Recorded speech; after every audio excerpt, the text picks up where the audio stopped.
Hello everyone, welcome back to my YouTube channel. आज हम ancient history का सबसे पहला प्री हिस्टोरिक पीरियड पढ़ने वाले हैं, जिसे पैलियोलिथिक एज या ओल्ड स्टोन एज भी कहा जाता है। ये ह्यूमन हिस्ट्री का सबसे पुराना और सबसे लंबा पीरियड माना जाता है। इसी पीरियड में इंसान ने पहली बार स्टोन टूल्स बनाना शुरू किया था। The Paleolithic age is the earliest phase of human history and the first stage of Stone Age. ये सबसे पहला फेज था ह्यूमन हिस्ट्री का और सबसे फर्स्ट स्टेज थी ये स्टोन एज की। पेलियोलिथिक ये एक ग्रीक वर्ड से आया है, जिसमें पेलियो का अर्थ था ओल्ड और लिथिक का अर्थ था स्टोन। इसीलिए इस पीरियड को ओल्ड स्टोन एज कहा जाता है। इसका टाइम पीरियड था 2.6 मिलियन ईयर से लेकर 10,000 BC तक। It is called the old stone age because human mainly use rough stone tools hairs. इसे ओल्ड स्टोन एज इसलिए कहा जाता है क्योंकि जो ह्यूमन थे यहाँ पे स्टोन के टूल्स का ही यूज़ किया करते थे लगभग। तो चलिए अब हम बात करते हैं करेक्टरिस्टिक्स ऑफ पैलियोलिथिक एज। सबसे पहले हम क्लाइमेट की बात करेंगे। पैलियोलिथिक एज के दौरान अर्थ पर आइसी आइस थी, यानी कि आइस एज चल रही थी। आइस एज का मतलब है कि धरती का बहुत बड़ा हिस्सा बर्फ़ से ही ढका हुआ था। क्लाइमेट था बहुत ठंडा था, बड़े बड़े ग्लेशियरों के पहाड़ जमे पड़े थे। सी लेवल भी आज के मुकाबले बहुत कम था क्योंकि ग्लेशियर्स जमे हुए थे। लेकिन अपर पैलियोलिथिक के टाइम धीरे धीरे क्लाइमेट वार्म होने लगा और ग्लेशियर्स पिघलने लगे। Ice age prevailed, climate was extremely cold, large glaciers covered many parts of the earth, sea level was lower than today. Towards the end, climate gradually became warmer.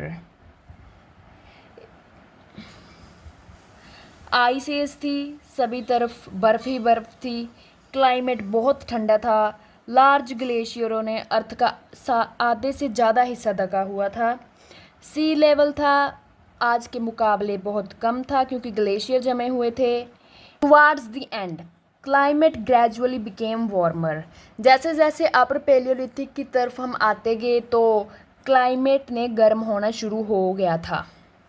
अब हम divisions of Palaeolithic as की बात करते हैं। इसे 3 parts में divide किया जाता है। सबसे पहले है लोअर पैलियोलिथिक। इसका टाइम पीरियड था 2 मिलियन ईयर से लेके 1 लाख BCE तक। मिडल पैलियोलिथिक 1 लाख से लेके 40,000 BC तक। अपर पैलियोलिथिक 40,000 से लेके 10,000 BC तक। अब हम सबसे पहले बात करते हैं लोअर पैलियोलिथिक एज। अब हम इसके क्लाइमेट के बारे में बात करते हैं। Severe ice age condition, very cold weather, discover and control use of fire. इस पीरियड में क्लाइमेट बहुत ज़्यादा कोल्ड था। इसी पीरियड में ह्यूमंस ने फायर को कंट्रोल करना सीखा। फायर की डिस्कवरी ह्यूमन हिस्ट्री की सबसे इम्पोर्टेंट डिस्कवरीज में से एक मानी जाती है। Importance of fire, human used fire for cooking food, protection from wild animals, warmth during the winter, light at night. Fire की हेल्प से ह्यूमंस फूड कुक करने लगे, वाइल्ड एनिमल से बचने लगे, सर्दी से प्रोटेक्शन मिलने लगी, नाइट में उनको लाइट भी मिलने लगी। इसी वजह से ह्यूमन लाइफ में बहुत बड़ा चेंज आया। अब हम बात करते हैं इनकी सेटलमेंट की। People had no permanent houses, they lived in natural caves, rock shelter. इस समय परमानेंट हाउसेस नहीं थे, ह्यूमन केव्स और रॉक शेल्टर्स में रहते थे। वो रिवर वैलीज और फॉरेस्ट एरियाज में भी रह लेते थे। दे वर नोमैडिक। नोमैडिक का मतलब है ये लोग एक जगह पर नहीं टिकते थे, मतलब परमानेंटली नहीं रहते थे। फूड खत्म होने पर ये एक जगह से दूसरी जगह जाने लगते थे।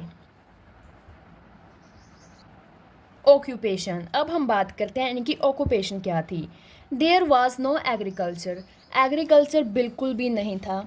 इनकी मेन ऑक्यूपेशन थी hunting, gathering, collecting roots, fishing.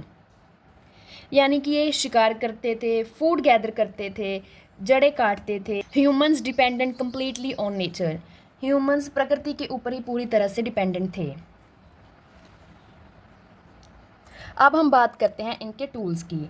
Tools were made from quartzite, sandstone and basalt. ये क्वार्टिजाइट, सैंडस्टोन, बसाल्ट स्टोन से बनते थे। इनके जो इम्पोर्टेंट मेन टूल्स थे वो है hand axe, cleaver, chopper and pebble tools. ये बहुत ही बड़े, लार्ज होते थे और रफ होते थे।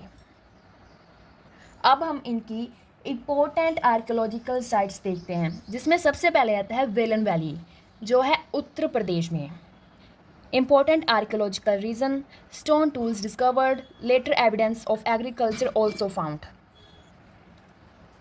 वेलन वैली में स्टोन टूल्स मिले हैं, लेटर एग्रीकल्चर के एविडेंसेस में मिले हैं। सेकंड साइट आती है सोन वैली, जो है पाकिस्तान में। One of the earliest Palaeolithic sites, large number of payable tools found. India Pakistan के रीजन का सबसे ओल्डेस्ट पैलियोलिथिक साइट माना जाता है। यहाँ पर पेबल टूल्स भी मिले हैं। इसके बाद आता है भीमबेटका, जो है मध्य प्रदेश में। इसे यूनेस्को वर्ल्ड हेरिटेज साइट कहा जाता है। यहाँ रॉक शेल्टर्स और केव पेंटिंग्स मिली हैं। Continuous evidences from palaeolithic to historic period. इस साइट पर पैलियोलिथिक से हिस्टोरिक पीरियड तक के एविडेंसेस मिलते हैं। अब हम बात करते हैं मिडल पैलियोलिथिक एज। इसका टाइम पीरियड था 1 लाख BC से लेकर 40,000 BCE तक। अब हम बात करते हैं इसके क्लाइमेट के बारे में। क्लाइमेट पहले से थोड़ा सा वार्म हो गया था, आइस कम होने लगी थी, रेनफॉल ट्रॉपिकल एरियाज़ में बढ़ गई। मतलब climate became slightly warmer, ice reduced, rainfall increase in the tropical areas. अब हम बात करते हैं इनकी ऑक्यूपेशन की। ऑक्यूपेशन अभी भी इनकी हंटिंग और गैदरिंग थी, कोई डेवलपमेंट नहीं हुई थी और ना ही यहाँ पर फार्मिंग होनी शुरू हुई थी। अब हम बात करते हैं इनके टूल्स के बारे में। इम्प्रूव टूल्स अपीयर, लेकिन इनके जो टूल्स थे वो इम्प्रूव हो गए थे। लेकिन अब humans flake tools, scrapers, borers और पॉइंट्स बनाने लगे थे। ये टूल्स पहले से थोड़े से छोटे और तीखे हो गए थे, यानी कि शार्पर हो गए थे। अब हम मिडल पैलियोलिथिक पीरियड के इम्पोर्टेंट साइट्स की बात करते हैं, जिसमें सबसे पहले आता है दिदवाना, जो है राजस्थान में, अजमेर, जो है राजस्थान में, नर्मदा वैली, महाराष्ट्र और विशाखापट्टनम रीजन। अब हम बात करते हैं अपर पैलियोलिथिक एज की, जिसका टाइम पीरियड है 40,000 से लेकर 10,000 BCE तक का।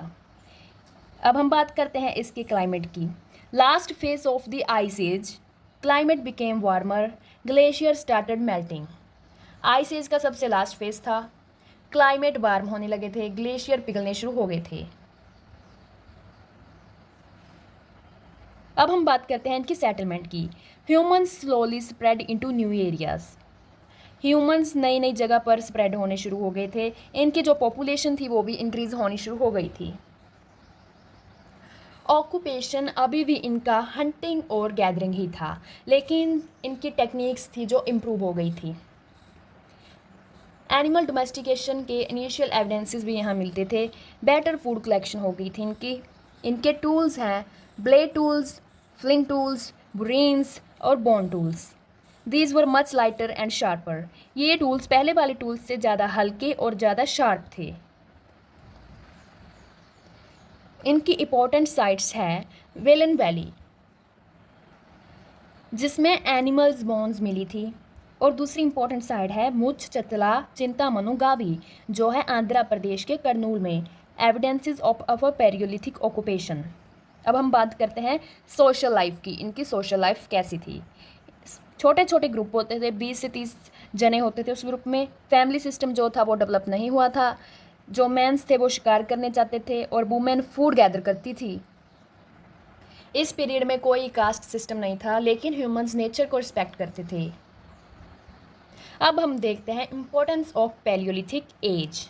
इसी पीरियड में स्टोन टूल्स का यूज़ शुरू हुआ, फायर डिस्कवर हुई, ह्यूमन कल्चर की बिगनिंग हुई, हंटिंग टेक्निक्स डेवलप हुई और फ्यूचर सिविलाइजेशन फाउंडेशन इसी पीरियड में रखी गई। तो स्टूडेंट्स, आज हमने पैलियोलिथिक एज कंप्लीट किया। तो नेक्स्ट लेक्चर में मैं आपको मेसोलिथिक एज पढ़ाऊंगी। अगर आपको लेक्चर पसंद आया हो तो वीडियो को लाइक करें, चैनल को सब्सक्राइब करें, अपने फ्रेंड्स के साथ शेयर करें। Thank you, see you in the next lecture.